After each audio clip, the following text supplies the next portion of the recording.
Hello and welcome. Today we have a student expose. We got four games we're going to analyze, all with the white pieces, and we're going to focus on two core themes: end games and playing like a GM when you really ain't. Okay, so first two games are going to be quality games actually, with very interesting end game lessons. You can see it was a pretty strong game from both sides, and let's have a review. Let's have a quick look at the game. It was very solid, straight out of the book, just normal, good old fashioned chess. Not trying to do anything too fancy. It's just trying to stay in your lane, make a little money. Not trying to do too much. Just playing it solid and steady. This is good chess. Here, but there is a tendency.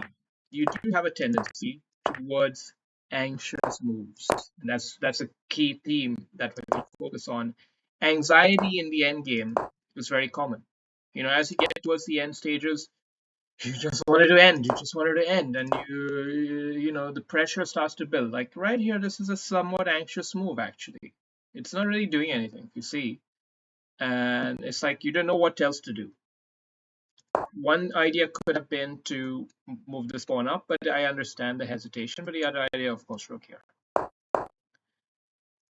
And the knight out there, it's very, very anxious. It's like, let's trade, let's just exchange, man, let's just exchange. No, that's not how you do it, bro. Here you gotta go. Let's see what the AI thinks. I don't think this. I mean, it's not saying it's a blunder, but I think a simple move like this, it's just you never have to worry about a back rank mate again. What's that? You can't put a price on that. You can't put a price on that, and you don't have to worry about this pawn hole here because he doesn't have a light squared bishop to really mess you up. Okay, so we got the anxious move, and now you see it's equal. AI says it's equal, but it's not really easy to play, to be honest. It's not easy to play because this rook is not easy to hold on to. And right here is a key game breaker moment where the back rank motif is still alive, and you can only handle so much pressure. You've got to break that. Okay, now you release it this way, but it's making your king way too vulnerable. You needed to play something like h3 or h4 instead. Um, this ends up being a blunder because now he manages to. I mean, he plays tremendous. This is a tremendous move, tremendous sequence of moves here. And I understand here you wanted to maintain the balance of the position, so you took the pawn. But it's just too much. You cannot accept. You cannot survive this kind of storm, especially when they're playing at 94% or whatever. So you never know who the fuck this guy is. I'm not going to investigate his profile. I don't really give a fuck. But that's game one. Anxious move. Anxious move costs you the game, and then of course you lost the queen. So yeah. All right. Game two was also a quality affair. 81%, 1600 plays, not bad, not bad. So let's have a look at this game. There's another in-game lesson to be had here. So the middle game opening and all very strong. We're not going to spend too much time on that. We're just going to show the general move. You're just playing efficiently. Efficiency is so good, and you're good with efficiency. I know. In Kolami, you have the same efficiency style. It says the same thing. Fluidly develop the pieces efficiently. Efficiently. This is excellent move. Capturing with the pawn is excellent. I would have expected you take it with the bishop, but taking with the pawn is very quality move, but difficult. You made your job. You went for the edge, but it's a harder game to play. And here you make your first error. I think this is another anxious move. It's I don't know. It's a bit restless. I think ideas like moving the king towards the center are always good in endgame, almost always good. So focus on doing that. You never do that enough. You never do that enough. Computer had a different suggestion, which was rook b7, which is also tremendously instructive. Always get your rook behind the pawns and also keeping an eye on the bishop. It's a really good move. When the rook is there, then this pawn can no longer slide away and free up the bishop. So because you can always take this pawn if he moves ahead. So very instructive. But here we can see the floundering, and you flounder regularly in the end games because you don't make your king active. You don't, and then you have another anxious trade. It's as if you expect that by just diluting all the pieces, the game will suddenly be a draw. But it's like exactly the opposite. It's everything that you've been doing up until this point in the game is so that you get those extra moves in while black is sitting at home watching the stars, This is why you get into a good position so that you can gain that time advantage on your opponent. But instead, when you make a move like this, you give it all away. Make it an equal game all of a sudden. It's an equal game now. Anything can happen in an equal game, especially in a rook end game. But anyway, let's continue with the lesson here. I think this was interesting. You offered a trade of rooks. Now you have to understand one thing about rook endgames. Rook endgames have a notorious tendency for being very drawish, but pawn endgames are decisive. Once the rooks get traded off, you know whether the game is a win, a loss, or a draw. It's mathematically solved. Pawn endgames are solved. So you have to be very understanding when you offer a rook trade. You're betting that if he take, then you've got enough. You'll reach there before he can stop you. So it's winning. You got that right. But he checks you instead. He doesn't do that.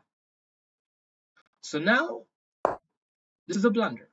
King move is a blunder because you have to calculate now. Can you take the rook and win the game?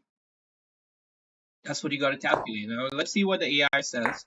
You obviously should take the rook, and the technique is, let's see the technique. It's okay. It should give more moves, but the general idea is to get your king here. Get your king here and shepherd the pawn. Don't try to push it too quickly because the king is in time. The king is well in time, in fact. So you have to get your king to the opposite diagonal to shepherd the pawn through. If you came, for example, and tried to come here, then it's very likely he'll manage to get here. And if you're, then you may not win. Okay, then you'd have to go for a totally different game where you give up this pawn and then you go start chasing for these pawns, and then it can go that way. But this is much more direct. King here and walk the pawn all the way down the aisle. Okay, you got to be the father. You got to be the father of the groom or whatever the fuck the thing is. Father of the bride. Yeah. So okay. Uh, so instead, the game went on like this. It keeps saying blunder because you're not taking that. You're making it a complicated, drawish rook endgame. Complicated, drawish, tricky rook endgame. And here he blunders, and you take good advantage of it, and you finish it off clinically. So well done. Okay, let's go for the next two games. These two games are about playing like a GM when you really ain't. Okay, it's quality play, and your opponent obviously played tremendously. So no shame in losing, no shame in losing. But let's have a look at it. I thought this was actually impressive, and I think it's good to try to play like a GM. But it's also really important, equally important, to know to um, when to fold, when to call it in, when to convert the advantage into something more stable and manageable.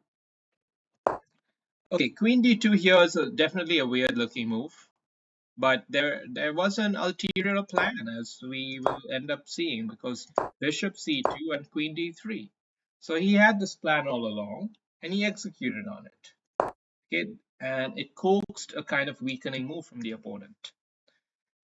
Because White's idea is to come in here with check and do something. He doesn't quite know what yet exactly, but he wants to do something. He wants to be feisty, and he goes with an even feistier move like G4. This is really feisty.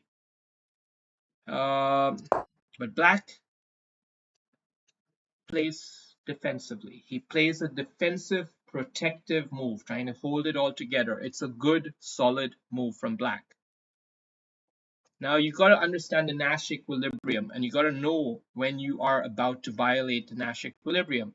If your opponent has made moves that are defensive, it is very unlikely that an ultra attacking move is going to be a good one.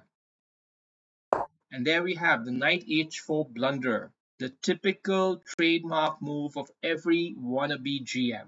Knight h4. Okay, let's just say it. If you're less than 1300 rating and you think of playing knight h4, you're probably wrong. Okay, it's not a percentage shot. It's not a percentage shot. So more solid here would have been to advance the pawn, convert the advantage into a solid position. You've got all the aces here. Look, his bishop's blunted. This other bishop is blunted. Your pieces are healthy. The knight's coming in here. You've got a healthy position. You're winning. You're basically winning, even though computer eval is saying it's even. White's winning here, I would say, more often than not. So that's the key lesson there, is that you don't want to blunder your knight. Of course, after you blunder the knight, then there's not much left in the game, but let's just see. Yeah, not much left. All right, last game. Last game was very bizarre. Very bizarre. Okay, it was like very low level game, as you can see from the stats. But there were some interesting moments, and we're going to see our favorite knight h4 come up yet again. Because this is your quirk. Okay, dear student, this is your quirk, your unhealthy obsession, if you will. And you got to know that there's a thing called en passant, right? You know that, right? You can do en passant here, and he captures back, and you get a very healthy position. But instead, you want to be the GM, and again, you make a knight h4 blunder. All right, and well, you're not doing anything. Okay, it's just you're just pretending. But anyway, the game enters here. Now this is a tremendously interesting tactical position, but because the queen is on the verge of being trapped. Now white plays here, which is reasonable. I get it. You want to hold on to the rook. Totally get it. But there is something better, and you got to see it. Okay, you take the bishop. Why? Because the queen is getting trapped. Queen gets trapped. You see that? Like the queen is trapped over here. Can you believe it?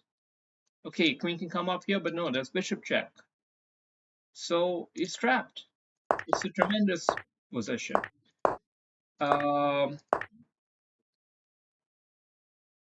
And even after he takes the bishop here, I think you've still got that motif because of bishop here check. I didn't see this, the AI told me. Okay, bishop here check, and once again, the queen is trapped. Once again, the queen is trapped. It's really interesting, right? Anyway, okay. So yeah, after this, it was a kind of dumb ending. I don't know what the fuck are you guys even doing playing chess? You're gonna play like that. Anyway, good games and thank you.